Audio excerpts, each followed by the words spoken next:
কোনো রকম কোনো প্ল্যানিং ছিল না, হুট করে চলে এলাম ক্যাফে কর্নারে। অ্যাকচুয়ালি কুম্ভমেলাতে গেছিলাম, অনেকদিন পর বাড়িতে ফিরলাম। ঝিনুককে নিয়ে যাইনি বলে একটু মন খারাপ ছিল, তাই আজকেই সাডেন প্ল্যান। তো এখানে এসে দেখলাম অ্যাম্বিয়েন্সটা বেশ সুন্দর, আর আমরাও কিছু খাবার অর্ডার করে নিলাম। প্রথমেই চলে এসেছে ব্রকলি স্যুপ।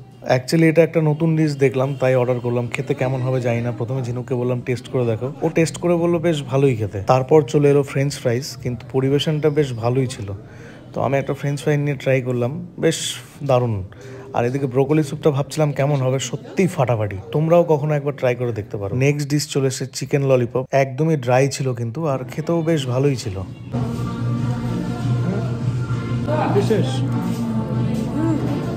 হালকা পাতলা স্ন্যাক্স খেয়ে আমরা চলে এলাম শপিং করতে। ওর এই ড্রেসটা ভীষণ পছন্দ হয়েছে, আমি বললাম নিয়ে নাও। তোমরাও কমেন্টে জানিও কেমন মানিয়েছে এটা। আর এদিকে শপিং ডান আমাদের।